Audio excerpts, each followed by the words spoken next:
शहर के पश्चिमी क्षेत्र में लाखों लाख भक्तों की श्रद्धा आस्था का केंद्र, मालवांचल के तीर्थ स्थल और पिछले 6 दशकों से प्रातः स्मरणीय देवी अहिल्याबाई की नगरी इंदौर की पहचान बन चुके अन्नपूर्णा आश्रम के नव श्रृंगारित मंदिर का प्राण प्रतिष्ठा महोत्सव 31 जनवरी से 7 फरवरी तक मनाया जाएगा। शनिवार को हुई प्रेस वार्ता में मंदिर ट्रस्ट से जुड़े पदाधिकारियों ने इस संबंध में विस्तृत चर्चा की। इंदौर ही नहीं अपितु प्रदेश में यह ऐसा दिव्य मंदिर होगा जिसमें 6,600 वर्ग फुट क्षेत्र में लोहे की एक भी कील का उपयोग नहीं किया गया है, बल्कि मंदिर के शिखर कलश को लगभग आधा किलो स्वर्ण से श्रृंगारित किया गया है। 60 वर्ष प्राचीन इस मंदिर के नूतन श्रृंगार में उड़ीसा और राजस्थान से आए हुए सैकड़ों शिल्पकारों ने पूरे 3 वर्षों तक लगातार दिन रात श्रमदान कर 81 फुट ऊंचे 51 स्तंभों पर 300 से अधिक देवी देवताओं की मूर्तियां उकेरी हैं। मंदिर के निर्माण में मात्र 3 वर्ष का समय लगा, जो एक कीर्तिमान है। इस नूतन श्रृंगार पर करीब 22 करोड़ की लागत है। सर, शिवलोकों के पुनरुद्धार के बाद अब शक्ति के लोक का पुनरुद्धार होने जा रहा है। यहाँ पर सर किस तरह का आयोजन चलेगा और अपने आप में कितना विशिष्ट स्थानीय रहने वाला है? आपने बहुत बड़ी बात करी है। उज्जैन में महाकाल के इतना बड़ा कॉरिडोर, इतने सुंदर रूप के बाद माँ अन्नपूर्णा का लगभग 65 वर्ष पूर्ण बना हुआ एक मंदिर, उसका बहुत बड़े लेवल पे जीर्णोद्वार, और वह भी सिर्फ 3 साल के अंदर बनना और उस पूरा सफ़ेद मार्बल का मंदिर यह तैयार होना, तो अपने आप में इंदौर के लिए बहुत बड़ी शक्ति की भी बात है। और इस तरीके का मंदिर जो महाराज जी ने बताया कि जहाँ ये 64 योगिनी और सारे हैं, तो पूरे हिंदुस्तान में से 10 मंदिरों में से एक मंदिर माँ अन्नपूर्णा का हो जाएगा। और लोगों की बहुत भक्ति है इस मंदिर के प्रति। लेकिन आजकल मंदिरों में भक्ति के साथ साथ दर्शनार्थी भी बहुत पहुंचते हैं। जैसे महाकाल में 1 लाख व्यक्ति रोज आ रहा है, उसी तरीके से हम ये उम्मीद करते हैं और समझते हैं कि समय के साथ जो भी, क्योंकि आज हमारा एक सोच है पूरे कि महाकाल, ओंकारेश्वर, खजराना, रंजीत, अन्नपूर्णा, तो बहुत यात्री आते हैं। तो कई हज़ार यात्री रोज़ाना यहाँ आएंगे और माँ अन्नपूर्णा का दरबार है, तो सब झोली भर कर जाएंगे, ऐसी हमारा है। और ये दर्शनीय भी है और शक्तिपीठ भी है, तो दोनों रूप से लोग यहाँ आएंगे। सर, किस मटेरियल का उपयोग ये पूरे यहाँ पर किया गया है? और आप जैसा बता रहे थे कि कील भी नहीं लगाई गई, वो क्या महत्वपूर्ण है? तो क्या लागत आई है? लागत लगभग 22 करोड़ रुपए के आसपास की लागत आई है। और पूरा मार्बल से बना हुआ है। और मार्बल से जो इनकी टेक्नोलॉजी है, जैसे एक पत्थर के ऊपर एक पत्थर उस तरीके से रख के, जैसे पुराने 400 साल 500 साल पहले भी जो बनते थे, ये उसी परंपरा और उसी सिस्टम में बना हुआ है। जैसे मैंने कहा कि जो सबसे ऊपर का जो एक पूरा स्टोन लगा है, वो करीब 18 टन का है, जो 2 टुकड़ों में 2 हिस्सों में उसको कम से कम 125 फीट क्रेन वाली ऊंची क्रेन से जाके लगाया गया है। तो ये अपने आप में जो एक स्थायी इसकी परंपरा है उसके हिसाब से बना हुआ है।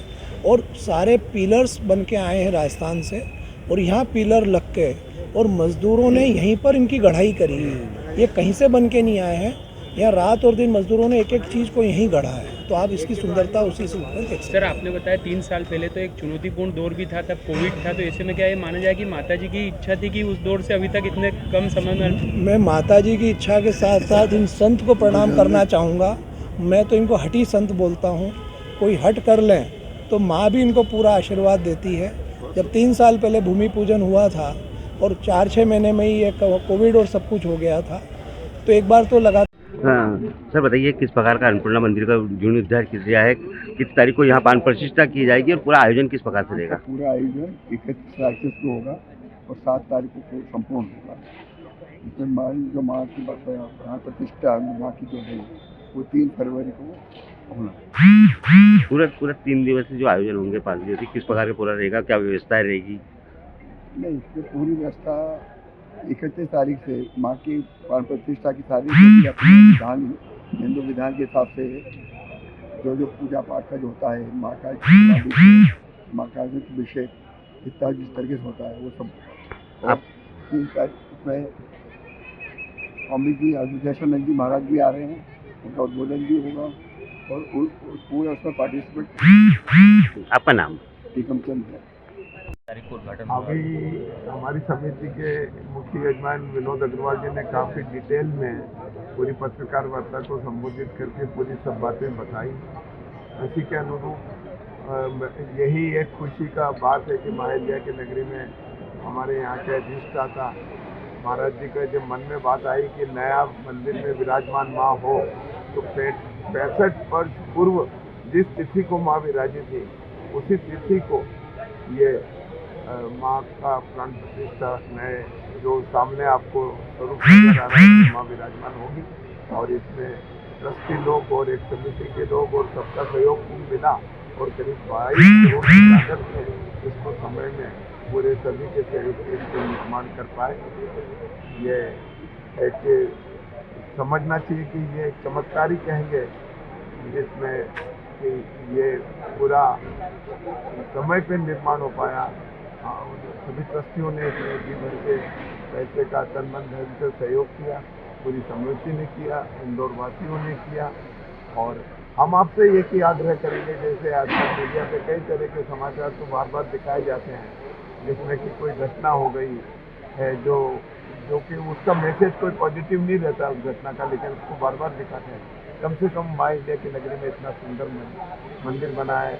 एक तरफ गोपाल दास जी मित्तल बैठे हैं जो फाउंडर ट्रस्टी है, एक तरफ प्रीतम जी घर जो कल्याण टोल के चेयरमैन जिन्होंने अहम भूमिका रही है इस मंदिर निर्माण में।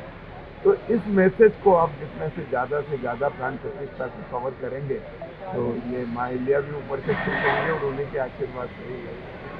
और एक तरफ उज्जैन है महाकाल बाबा और एक तरफ ओंकारेश्वर बाबा नर्मदा के किनारे हैं, महेश्वर है। तो ये खजराना मंदिर रणजीत दरबार और उसी क्षेत्र में सिद्ध क्षेत्र में ये अपने इंदौर में खजराना दरबार और रंजीत के साथ में अन्नपूर्णा का मुख्य क्षेत्र है। तिरुपति बालाजी यहाँ विराजमान है। ऐसी कृपा है कि ये चूंकि उज्जैन से